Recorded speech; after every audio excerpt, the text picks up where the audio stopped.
Sexual trauma, vaginal steaming, women's health, are they all connected? In this episode, we're diving into the vagina. Pun intended.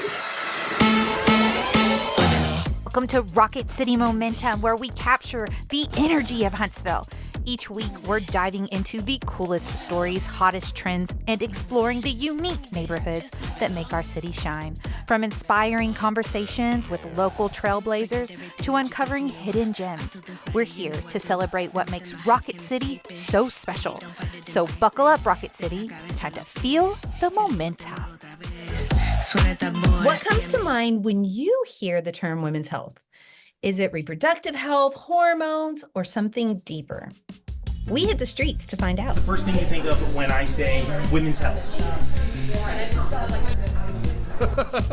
So many things. Pelvic health. Gynecologist. Vagina. Totally overlooked, underappreciated in the community. You're a woman, it's normal. You don't have to give me a little second on that one. Fitness, Self-care. weight control, Mental health. going to the gym. And vegetables. I just don't think there's enough emphasis on women's health. Woman is now holding the position of being the breadwinner a lot of the times. They're supporting their house, their children, and they need to be given the same consideration as anyone else. Oh, it's vagina. It's very important.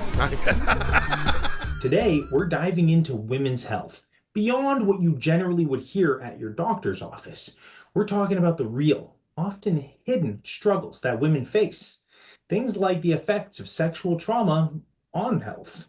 Yeah, we had a chance to chat with women's health nurse practitioner Emily Willis, and she helps shine a light on the impact of trauma and how it can affect us both physically and mentally. We have Emily Willis. Did I get it right? Emily Willis, a women's health care nurse practitioner. Yes. You got it. Very good. It's a lot of words. All about women's health. As a women's health episode, Lucas will have no idea what's going on, so he'll probably ask really great questions. But it's amazing. So hang in and let's talk all about it. How are you changing the world? Oh, I don't know about changing the world. That would be fantastic, though. I opened a practice really focusing on holistic and natural solutions to health, especially women's health. Every mile, there's an OBGYN that's going to offer you the standard stuff. If you're not looking for the standard stuff, either been failed by the traditional setting and what they have to offer, or if you don't even want to go there because it's so scary. The mind, body, and soul, and the physical body. And so incorporating all of that in caring for women, which is really the only way to look at caring for anyone, not just women, but men too. But Yeah. Men are not my jam, so just women.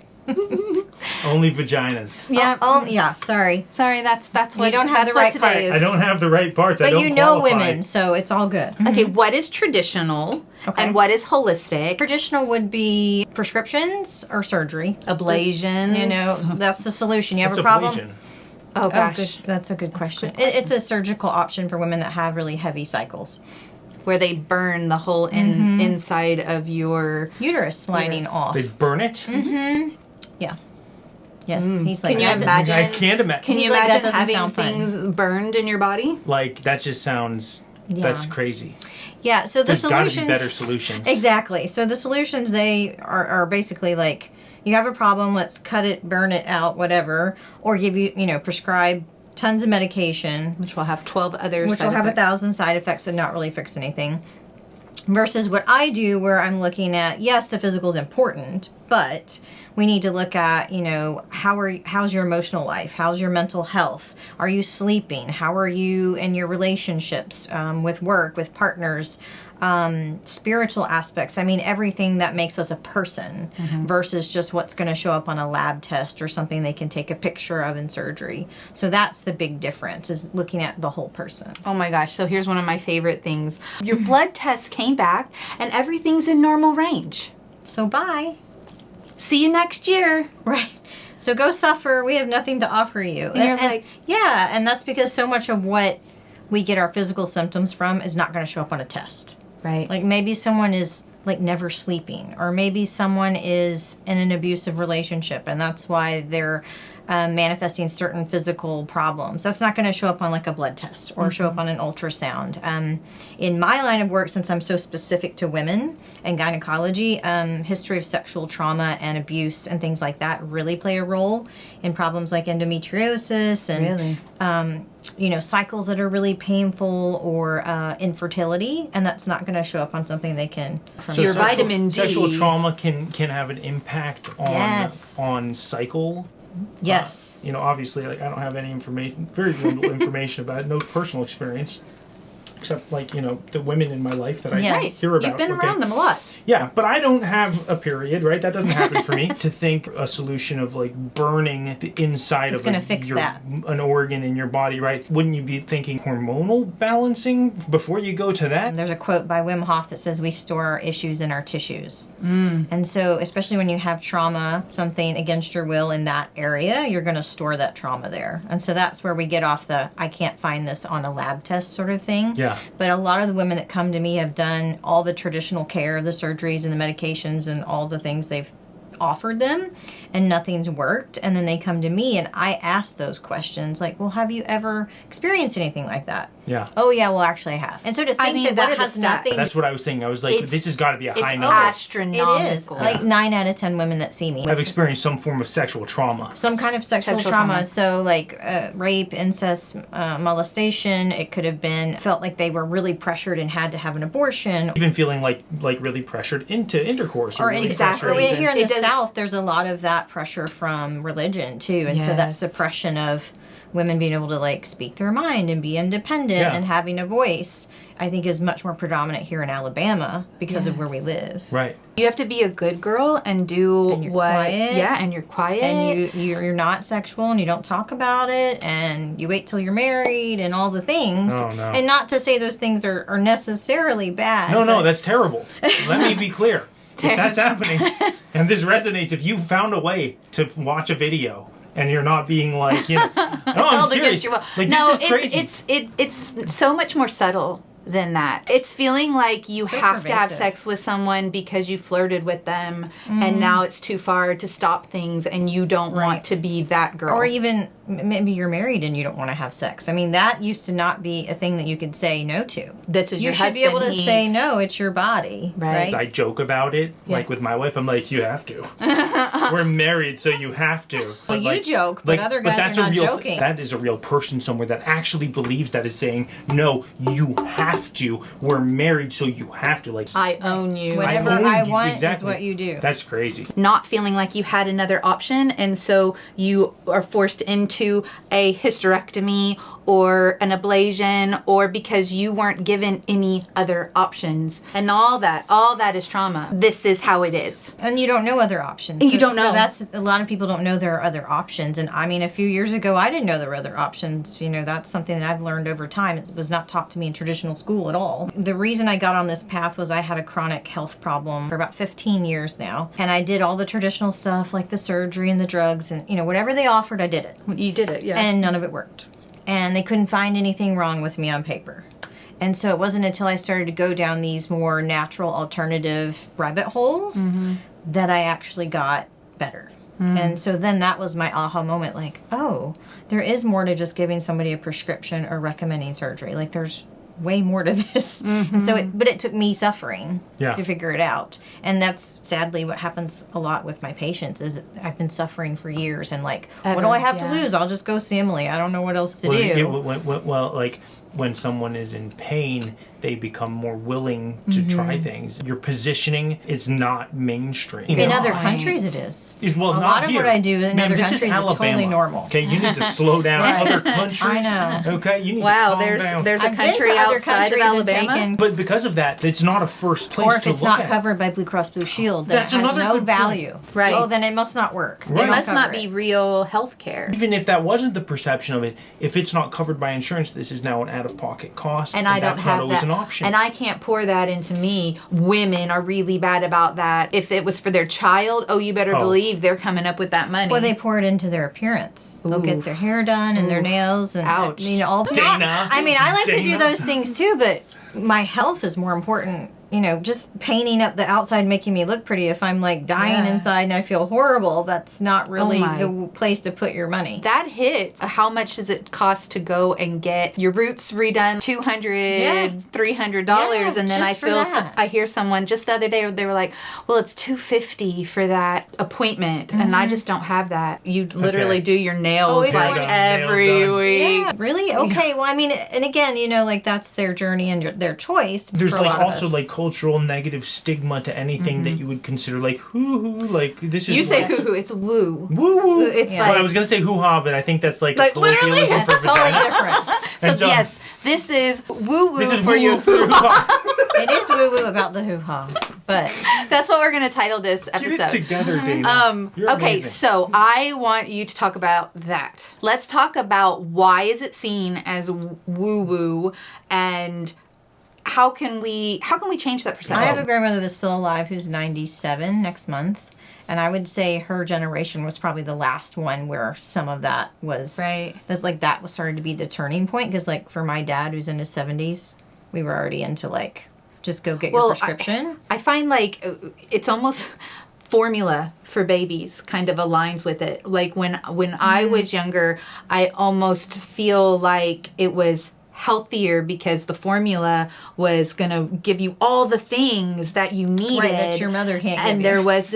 there was this transition that even, I mean, by the time I had my first child, nursing was on the comeback, but it was still kind of like, Nursing ooh, was on the comeback, horrible. right? That's crazy. It became all this outsource everything, and we should have the opposite. We're insource, like so much. I mean, I'm a guide most of the time. I recommend things to people. I'm not healing them or fixing them. I'm just saying, You're not laying here's hands all these to different say, like- options. Yeah. These are my recommendations. What can we do together? But it's not like I'm not like waving my little magic wand. And it's a lot of people just don't want to do the work too. Like they It's just want to hard. go. That's true. And they want you to Convenience is give a them the big one. prescription and be done. No, Just it's give me a true. pill for it. Isn't and there that a pill that will mentality do is this? Like I take Adderall, okay? The way that I managed my mental state before meditation, high level of physical activity every single day I've Oh got my God, you had to do it all the time? I do it every single day. in order to feel normal, like what I would classify as normal, whereas like I have the idea of Adderall, I was like, oh, just okay, and I'm normal, right? Don't have to, Well, How then what's easy to be normal? but my point is like, okay, what's more convenient? Working out and meditating every single day or Takes taking effort. a pill. Now I do both way of with those more things. work. I take my Adderall and I work out and I meditate and then I'm, Still, it's hard to live the quote unquote, okay, it's not hard to live a healthy lifestyle, but it is hard to live a healthy lifestyle. It sure is easier to live the other version. They've like, made it so But you might feel like convenient. crap. You're the gonna feel key's like not crap. to feel. Conceal, don't feel. Conceal, Just don't let feel. it go. Yeah. It's a lot of denial, and I'll Avoid. deal with it later. I'll deal with it later. I'll Right, deal yeah. with. Then you're going to get to the point where you're in the ER and you're on your knees in agony because you've waited so long to deal with it. And by that point, It builds. a lot of these natural healing modalities that work fantastic, they're either not going to work because you're too far gone, or it's going to take too long. Yeah. And so the idea is to connect with your body and really know when something's starting to be out of play.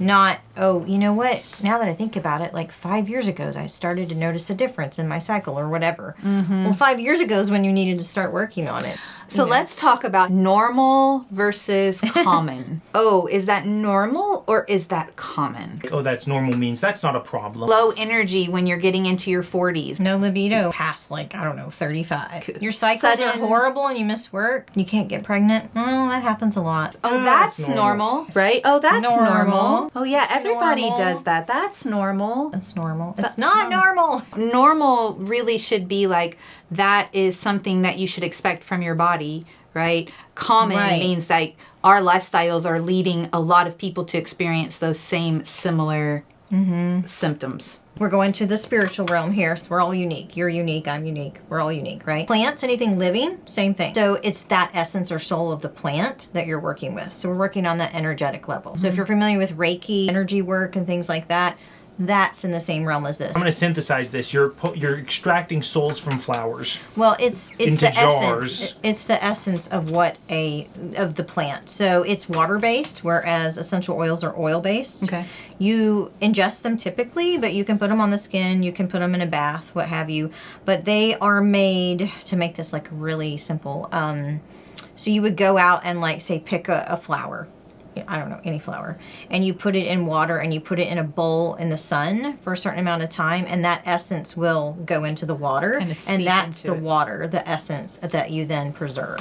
Okay, so I've seen some really cool studies on the effects of words and thoughts on water. I was just okay? going to say the same thing. I say that because I would almost say I'm a pretty hoo-ha. I'm a pretty woo-woo. I'm a pretty woo-woo You're kind a of guy. pretty hoo-ha. Pretty hoo-ha kind of guy. I'm a pretty woo-woo kind of guy. Like, I'm totally into it. My belief is that, everything is energy. It's all a series of Yes. vibrations at different frequencies. But the part of myself that is living in this, reality likes pragmatic stuff. Likes being able to say, look at you can I see can it in the touch that and molecule. see This it. looks different than this. When I say I hate you to the water, it looks like crap. When I say I Yes. love you, it Yes. looks like a gemstone. It's beautiful. So Yes. is there something like that with flower essence? I've never spoken of it that way, but I'm familiar with what you're talking about, and I was actually going to bring it up to try and clarify it for people. But yes, absolutely. And I call them the emotional pooper scoopers, Okay. because they get to the root of the problem. I have a lot of women that come in with anxiety.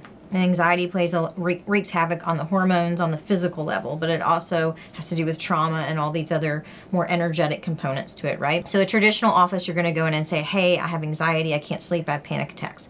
Here's your prescription. We don't care why you're anxious, just take your prescription. They come to me, okay, well, let's go back to your childhood. Let's talk about all the things, day-to-day life now and back then. Okay, I'm going to pick some flower essences that address that. And so they get to that root, and they help release that from the body. So you don't have the anxiety anymore because we've healed or released what we need to energetically. So we take a flower, we soak the flower, you drink the water? No, so Don't do this at home. So it makes I just want to understand. I don't know if maybe Is there there's a whole disclaimer? patent Yeah, pending exactly. way to do this. Do not just soak. Is this don't, something you don't developed drink yourself? your rose water. No, not at all. And that's a very simplified way to put Yes. it. There's more to it than just throwing it in a bowl. You take the water and you make a bunch of different bottles. So you put about 20% brandy at the bottom, and then you put the rest of the water, and then it's drops. Like somebody for a whole month formula, I usually pick 5 or 6 essences and put it in a bottle for them. They only get 3 drops of each typically. I mean, it's a very small What do you do with the drops? amount. Mouth, under the tongue, it Under the doesn't tongue? matter. Okay, so we're absorbing it. So you're absorbing it. Okay. Yeah. And So the idea it is makes a that lot. it's gonna connect with, attach to, Energetically. right? Yeah, So, for instance, the most common one and I then see pass that through the system. a lot of these women I see with anxiety have the history of abuse, let's say. Okay, so their core issue often is they don't feel safe in their own bodies because they've been violated and had things done against their will to their body, especially this area, the womb space. There's one particular essence I use a ton called red cedar. You think about the big red cedars in California? It's all about safety. The essence of that tree makes people feel safe. So, I mean, sometimes that's all I give someone and their anxiety just goes away because they've never felt safe in their own body. Can you imagine walking around I can't. and not feeling safe in your own body? I think totally I can. can't. I totally can't. It's interesting to me because I Yes. was talking to Jackie about this, and we were just in Buffalo. My wife, Jackie. She's my wife. That's my wife. Her name is Jackie, in case you didn't know. We were in Buffalo visiting family, and there are people walking the streets, homeless people, drifters coming along, and Jackie's like, Not "Ugh." comfortable. And I'm like, what is happening? And like talking to her about it. And it turns out, probably a lot of women, maybe most women, there is this anxiety that occurs about being a woman being attacked, being pressured, anything like that, that I just don't experience. This was one that you. This is just, had I not just thought never, about. I just couldn't, I just don't feel that way. And you can't empathize with it because that's not been your experience. Like I feel, if anything, if you know, So you I'll didn't puff feel up, I'll protective puff up. over her. Yeah, I guess so. I guess it's maybe a little bit of fear, and that's why I puff up. And well, here's another example of that how that manifests. horror film, the horror genre. The kinds of things that I'm afraid of, ghosts, aliens, okay, these are the kind of horror things that scare me, okay? Like, Interesting.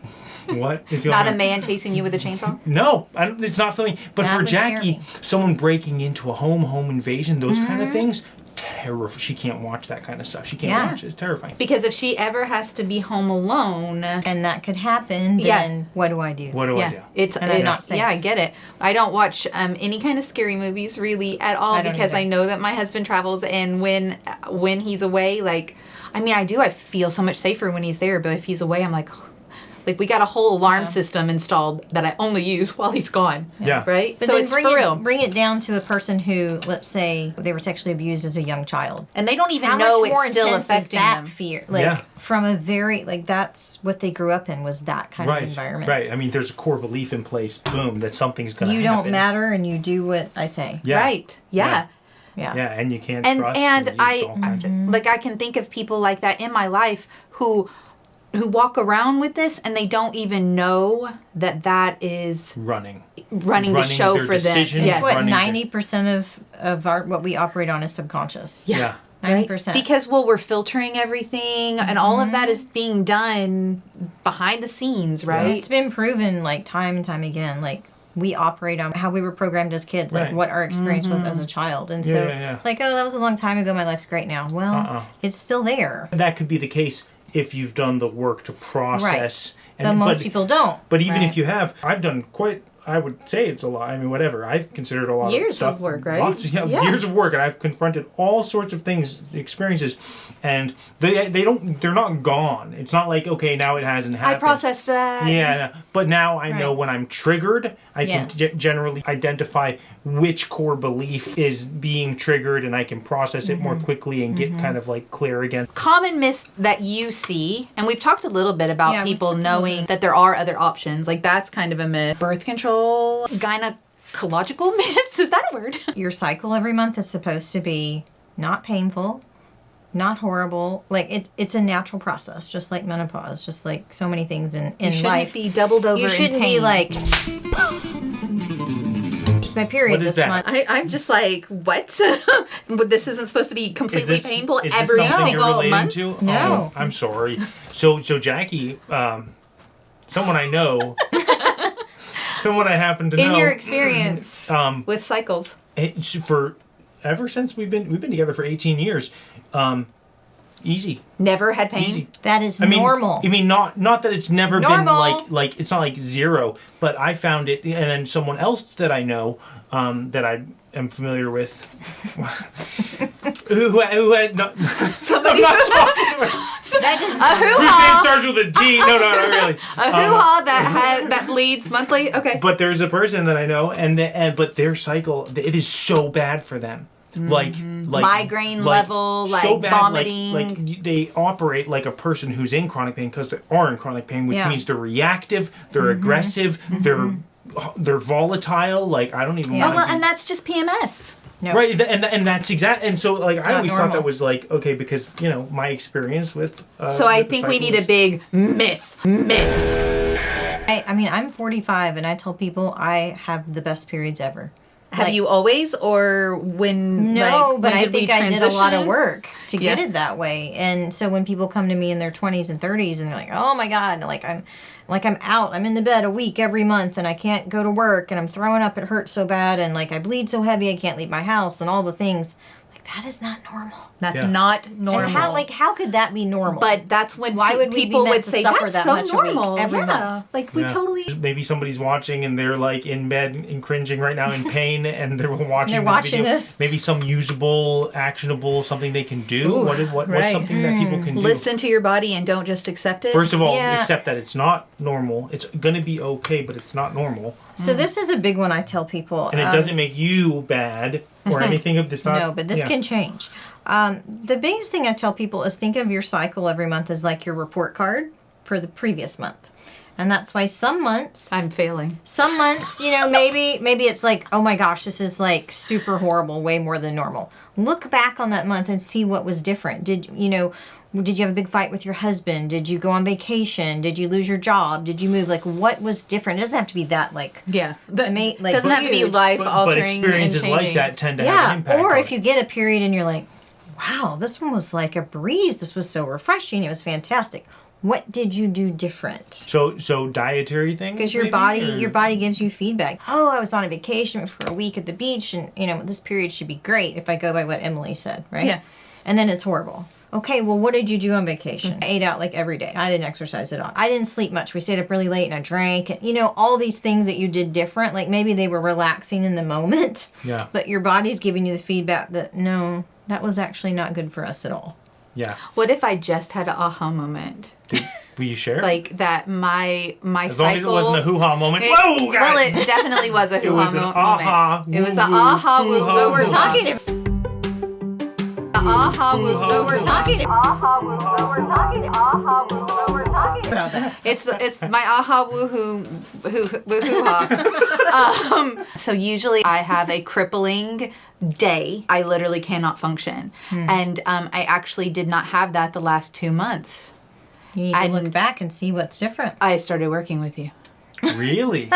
Really? I mean, No, I mean, if that's the data, that's the data. I started yoga therapy. I'm looking into more And we talked healthcare about related. lots of stuff. And we've changed a lot of Well, things. this is the problem with solving a problem. So this is what I see happen. People want to solve a problem, and so they'll try a bunch of things all at the Oh, same and so time. what are you trying to And say? now- I don't know which one did No, it. well, that's exactly what I'm Well, saying. I tell Boo. people hard not to- to do that. It's hard to isolate. We've been it's doing hard it to slowly. You really need to do one. Stop attacking me, One or Lucas. two at a time. It's One or two at a personalizing. time. I say, unless you're like independently wealthy, I wish I and you was. don't really care what helps you, then you can try like 6 different things at once. But I don't advise that. Everything that I talk about with people and recommend, I tell them like it works to some degree for everyone, but we're all unique. Go with the 1, maybe 2 at the most things that really resonate with you, and you go, yeah, I could do that, or that's affordable, or that doesn't sound too woo woo, because otherwise you can't figure it out. Alternatively, you could do I'm going to do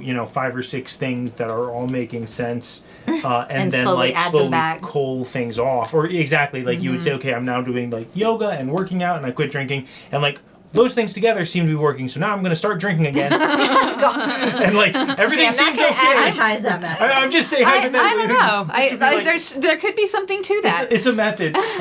Yeah, It's the elimination diet yeah. reverse. Sort of. Reverse. So everything's going good again, so I'll add back drinking and see if Yeah. things still Lucas continue is to great go. advice. You let me know. No, I think it's amazing and like such really needed topics. These can be the things that are very uncomfortable to Yes. talk about. The kinds of things that impact somebody's entire life experience. Yeah. I mean, like, But they sit quietly because maybe they think that they're the only ones. I just don't think that we've been given enough maybe information, maybe enough balls to advocate for I don't ourselves. have enough I balls. don't have, well, true. I'm You need- sorry, but what we've got's way tougher than balls. Oh. You've got something tougher than balls. Okay. All I'll right, take so it. Emily, tell us We do. how people can get in touch with you. So there's lots of ways to find me. Google Emily Willis, RN Huntsville, I think, like in that. Holistic gynecology pulls me up too. Yeah. Woo woo hoo ha aha moments. The aha woo woo. We're talking. Yes, You which can will try now typing start that, trending. but I don't think that It will start trending after the SEO from this. Yeah. Yeah. Yeah. Yeah. So- Yeah. Yes. Bye. Bye. Wow, our conversation with Emily sparked so many powerful insights that we knew we just needed to dig a little deeper. So we brought in a couple of other experts to tackle some of the big questions with us. First, we talked to pelvic floor physiotherapists to help us clear up what is sexual trauma and more about the lasting effects it has on a woman's overall health. I'm Dr. Sharose, and I am a pelvic floor physical therapist and owner of Rose Pelvic Physiotherapy. It's like when we're talking about sexual trauma, and most people think of the first kind of experience of sexual trauma, right? We think of things like sexual assault or something like that. But sexual trauma can actually come from multiple different reasons and things. One of the things that I find in my practice is that folks will get it or have issues like the first kind of penetrative experience. So things like the first time they use a tampon, right? Their friends might be going swimming and they're just like, oh, I just got to use this and I don't know what to do. And then it's uncomfortable or it's painful. And from then on, they have issues with penetration, sex, gynecological exams. The other way that sexual trauma can manifest is actually trauma from a physician or practitioner. So they go to have a pap smear for the first time, or they see their gynecologist and maybe they're nervous and they don't quite listen to them and they just kind of ram things in. And that's a traumatic experience that now lingers on. So they can't use a tampon or they can't be with their partner sexually. Sexual trauma can come from many different things outside of just like sexual assault. And then it can manifest in not just the physical, which we think of the muscles, maybe organs, but it can also manifest in things like emotional, social, and then of course, mental. So folks will go see like a sex therapist and we want them to. You need to take care of your mental health, but that only solves one part of it. There could be those physical parts where the muscles are so tight that they can't rest and relax when you need them to, that you can't have penetration, you can't have a sexual experience, you can't have a pap smear. So that physical part needs to be addressed as well. But then maybe there's a social part where you can't talk to your girlfriends about why you're not engaging with your partner or why you haven't had a pap smear, or, you know, that social part of things that we might talk about. You might not be able to engage in those kinds of conversations. And then the emotions, right? We have so many emotions about a lot of things, but how can you share or express your emotions on why you're not able to have a sexual experience? Someone who may be nervous or they're not really sure if this is even something they need to really work on, is that, yes, it is something you need to work on. Sexual pleasure and joy is very important for our overall health. So yes, even if it's like, I don't have a partner right now, this is something very important for that. The other thing is you're not alone. There are millions, and I want to make that very clear, millions of women and people who are dealing with some of these same types of traumas sexually, but then also penetration not being comfortable. And so you're not alone in this, and finding a provider, a sex therapist, a pelvic floor physical therapist, your OBGYN, and sharing. And it can be hard and you might have to try multiple people, but finding that one person can really get you to the other folks who can help with the other kind of physical, emotional, or mental aspects that can come from sexual trauma.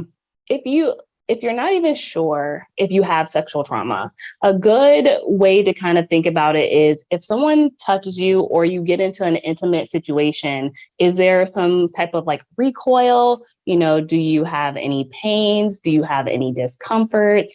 That's a good sign. The other one is, are there acts that you're avoiding? Like, do you avoid using a tampon because you don't like them? Or is it painful when you use it? Do you avoid a pap smear because it's uncomfortable and awkward? Or is it painful or uncomfortable to have a pap smear? So those can kind of give us ideas of, is there some sexual trauma that's been there or present? If you had any type of sexual assault or any type of, you know, sexual violence, that there is this idea that maybe after the mental stuff is done, you know, maybe I'm okay, but the body remembers. And there's a really great book, The Body Keeps Score, where the body remembers. So even if you've worked and done all the work mentally, there could be a physical component that you're not quite realizing until you get into the space of having some type of sexual experience. Talk about normal experiences and encounters, right? Pain obviously is one of those that is a bit abnormal. Unless it's, you know, a fun thing. And then if there's any type of leakage during intercourse, actually, that can be something that is not normal, that you would want to get help for. Normal experiences also there should be arousal, right? There should be some type of clitoral excitement that's happening. There should be some type of lubrication that's happening, right? That's let us know that we're in a normal state of place where we're ready to have some type of sexual interaction. If we're not having that, say there's dryness, or say there's not that arousal that's happening within your clitoris, then that's letting us know that maybe there's some type of, you know, trauma that's going on, or some type of muscle weakness that we really need to address. And so when we find things like that, that's when we reach out to, your OB or your gynecologist may be the first person, but you also can reach out to pelvic floor physical therapist or a sex therapist. They're all trained in being able to get you to the right people to be able to get you the help that you need, but also to dive a little bit deeper to see what may be going on and find you some other solutions. I do offer a free consultation for folks to just talk through what might be going on. I had a patient call me and she was so nervous just to even ask me if I address sexual trauma. And it's fair because usually folks have seen or talked to multiple providers by the time they get to me, that it can be almost embarrassing because folks are saying, well, just drink a glass of wine and just relax and you'll be fine. And that's just, it undermines everything that is really going on. So yeah, having that conversation and just really talking it through, like, no, this is very real. This is something that you're experiencing. These are the things I can do to help. First, we're going to start with, taking a breath. And by breathing, we're going to bring down your heart rate. We're going to make sure you're in a comfortable position. You're going to be in control of everything that's happening. And we're only going to go to the areas that you're most comfortable with. And then we'll move and progress from there. Probably about 50% of the folks that I see, their husbands or their partners were the ones who were like, hey, I think you have this going on. I think you might have some vaginismus, or I think you might be having pain when we go to do things, right? And that's such a key point, is that the men may notice these signs and symptoms of like, hey, maybe you used to enjoy sex, or you used to enjoy this thing and now we don't anymore. Or you're not able to fully be present when you're in that space. What's going on there? So the male component of, the partner side of it is really important. Things like, does your partner draw away a little bit? Or maybe you're not able to fully penetrate them in a way that, they might enjoy, but you might also enjoy. Maybe there's bleeding afterwards, or maybe there isn't that ability to climax or have an orgasm. And so those may be signs that, let's get you to a sex therapist, or let's, talk to your OBGYN about this, or let's talk to a pelvic floor physical therapist about this, because I love having the male partner come in and we actually go through the anatomy together and we work through some tips and tools with, both partners present. Because this isn't, if we do it in a vacuum, that's great. But you also want to let it transfer into being able to, have activities with your partner. Your sexual health is your overall health, right? When we look at the key factors that go into our general health, of course, we're going to look at our heart health, and our other organs. But your reproductive organs are just as important to your overall health as well. And what keeps those organs happy is sex. Orgasms, that type of stuff. So we really want to make sure that not only are we looking at the importance of drinking enough water, of making sure we're using the bathroom appropriately, making sure we're getting enough of our vitamins in, but we want to make sure that we're taking care of those reproductive organs, where we're, having safe and healthy sex, we're having pain-free sex, but we're also addressing any type of sexual traumas, because again, it does affect your physical health, your mental, your social, your emotional. So when we're looking at all of those things together, you can't just ignore the sexual part of it. Okay, it's time to switch gears to something that might raise a couple of eyebrows. Vaginal steaming, or vaginal steams. You might have heard of it, or maybe, like me, you've never heard of it until just now. And all of this talk about alternative options made us think, is this a trend? Or is there actual science behind it? And asking for a friend, can a dude do it? Hi, my name is Abria Queen, owner and personal trainer of Fitness by a Queen, as well as a yoni practitioner, an expert in all things vaginal. Yes, and yoni is another word for vagina. Yoni steaming is a practice that's actually been around for centuries. It's an herbal steam. It's sort of like a facial for your vagina. It was introduced to me by my physician, by my OB. I had fibroids, and he told me that I can steam and get rid of fibroids. Initially, I was like, what in the world is that? There are a list of benefits to vaginal steaming. It helps shrink fibroids, reducing menstrual cramps. And if you have horrible cramps, you know how awful that can be, but it can shorten your cycle, helps cysts. It can help with moisture and dryness, helps menopause symptoms. And it's great that it's a natural remedy for some things you can avoid medication for. Typically, when someone comes in for a service, I've got a steam. So they'll come in here. Here are the herbs. This is what it looks like. I'd have the chair prepared for you. And here, all this is, there's a pot in there to keep the water warm, and I'll dump it in, and it's essentially like a tea.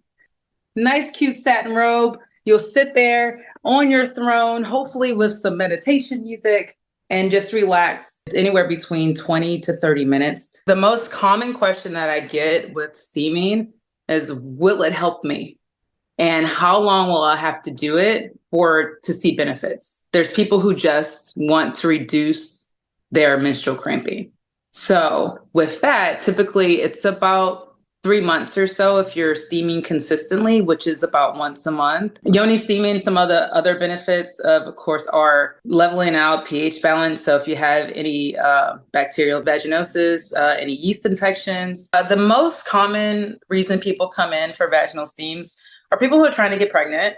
So it can help cleanse and detoxify your yoni, your vaginal area. And then second most common are people who are experiencing a lot of bacterial vaginosis.